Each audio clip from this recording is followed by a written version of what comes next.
Hello, my friends. I wanted to make a video about the problem that it's a lot of people are having. It's an epidemic in the United States.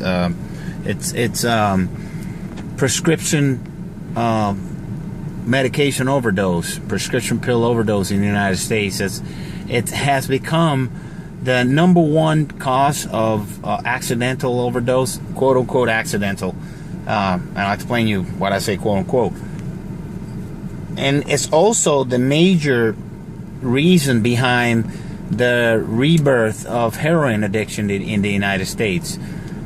What happens is this pharmaceutical companies are designing these drugs that are super addictive. OxyContin, and then they had one that had a built-in safety mechanism so that I think it will make you sick or something like that. I don't know if they made it with Tylenol or something like that, or it will basically, you know, mess up your liver. I don't know if that's a safety mechanism, but they just approved a new one that's just nothing but pure opiate in it, without any safety mechanism or release control or anything. And guess who was behind the push for that? Because they can sell more of this stuff. It was the pharmaceutical industry who gets people in the boards of reviews and stuff, and it buys them off, this crooked doctors. So what happens is they overprescribe this pain medications to people for things that are not really needing a powerful painkiller like that, because they tell the doctors, hey, this is, don't worry, just prescribe this. This is the newest, the latest, and the greatest.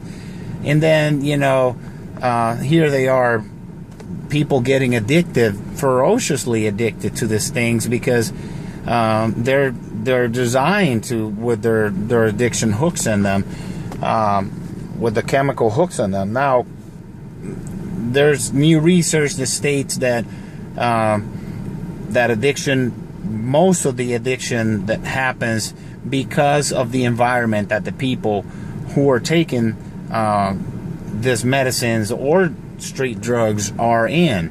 So it's, if you look it up in the research, it says rat park. They call the rat park research, and it's they give some rats, they give them that are isolated and in a nasty environment, they give them access to a drug, and they'll do the drug till they die, and they'll by themselves. They don't have any family or anything like that, and those will inevitably get addicted, and they'll go back to the drug dispenser until they die. Then they put rats in they'll get them addicted, and then they'll set them free in a basically what's called a rat park, and then where they have plenty of food, that they have plenty of social interaction, sex, anything, you know, family ties and all that stuff, and they will shun the drugs in favor of having interaction in that society where they're loved and cared for, and they get plenty of booty and all the rest of the good stuff. So there is that research that says that, and we're like very similar to rats in behavior and biology. That's what they use them for research. But the reason a lot of people are getting addicted is because, number one, they're being overprescribed, and all of a sudden, when you're done with your prescription, the person has a physical addiction to them, so the doctor says, we're done, we can't give you any more, you're done with your whatever was wrong with you, a sprain or whatever. So a lot of these people, they don't have the social network or the family ties or the environment, the supportive environment, so they'll go to the street to look for the equivalent of this, or a lot of these people, their insurance stops covering, or the doctor stops prescribing, and they can't afford. At the beginning, they can go to the street and buy the OxyContin in the street or whatever, but they're too expensive. One of those pills can go to up to $30, when they can actually just go to the heroin dealer and buy a bag for $10, and it'll do the same effect. So that's what's driving the heroin epidemic and the prescription drug overdose in this country. Is not that the Mexicans are in here in our schools getting our children addicted. It's the pharmaceutical companies who are openly pushing these drugs onto the doctors, and then the doctors are pushing it to the people, and then the people end up and addicted, and then they end up in the street losing everything. Personally, I think they should make the pharmaceutical companies responsible, and they should pass a law that requires them that if anybody gets addicted on their product, that they pay for that they pay for the rehabs of these people, and if any of these people end up dead from their product, they can get sued. But right now, none of these people I've never heard of a pharmaceutical company CEO, their marketing executives, nobody getting charged with a crime, yet there are over 30,000 overdoses from these products out in the American society. So, yet again, corporate America killing people left and right. Over 30,000 people a year getting killed by pharmaceutical companies in the United States, and that's not counting the emotional and the psychological burden and destruction that causes on the United States families. So, and then if your children, you have to tell your children about this pills, because what happens is, and also the street heroin, because what happens is some people are buying what these kids are doing. A lot of them is, and especially in upper middle class in suburban America, they just go into their parents' cabinets and medicine cabinets, and they pull out the pain medication and they put it in, then the Xanax and the rest of the shit that people have in their cabinets, and they take a bowl just like candy, like Skittles, and they empty all their bottles in there, and they go and they serve it right in the middle of the party. The kids are just grabbing pills and taking them and getting high on these pills, and some of them, they don't even know how powerful these drugs are.